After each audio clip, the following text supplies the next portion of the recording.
Ce qui est vrai, nous sommes en démocratie, nous devons respecter son point de vue, mais beaucoup de Congolais ne doivent pas partager le point de vue de ce monsieur-là. Aujourd'hui, qui est Congolais et qui ne l'est pas? Est-ce que la carte d'électeur suffit pour être Congolais? Quelle raison que Louis Tchani peut donner que tout Rwandais, tout Burundais ne peut pas dire et qu'il devienne Congolais? Donc, pour le moment, est Congolais celui qui veut, ne l'est pas celui qui ne le veut pas. Comment ça? C'est pour dire que son raisonnement là est noble dans l'histoire, mais le contexte actuel veut que les pays soient d'abord dirigés. Le Congo n'est pas dirigé.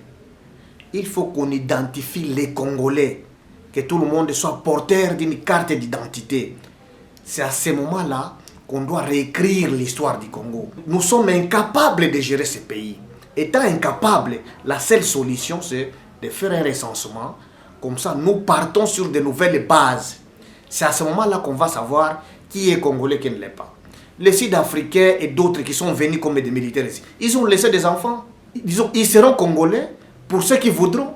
Et ils ne seront plus Congolais lorsque les gens ne voudront plus d'eux. Et cette question-là, lui-même, il est américain. Et le président actuel, ses origines maternelles lointaines, il n'est pas Congolais.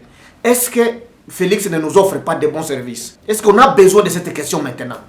Vous voyez que c'est une question juste pour se faire remarquer. J'ai pris aux Congolais de ne pas prêter attention à ces messieurs-là. La priorité maintenant, c'est une école gratuite reçue pour qu'on ait des gens bien formés au Congo. Que la paix à l'Est revienne. Vous voyez que nous gérons les pays de manière événementielle. On n'a pas de l'Internet là-bas pour prévenir les volcans, mais on donne l'Internet gratuit ici. Vous voyez comment est-ce que nous gérons les pays et il y a des cas graves. Voilà des questions sur lesquelles nous devons nous préoccuper, que dire congolité. Et est-ce que l'histoire de l'ivoirité, nous devons l'oublier déjà? Et il faut que lui soit auteur. C'est un chercheur d'emploi, il pense qu'en suscitant cette question, il est en train de plaire à Félix. Or, il crée la division. Nous voulons l'unité. Et si tel est le cas, et les Banyamulenge qui sont nombreux, nés ici, grandis ici, ils sont des pères et des mères Banyamulenge, non? Vous voyez que c'est une question qui ne fait avancer aucun débat.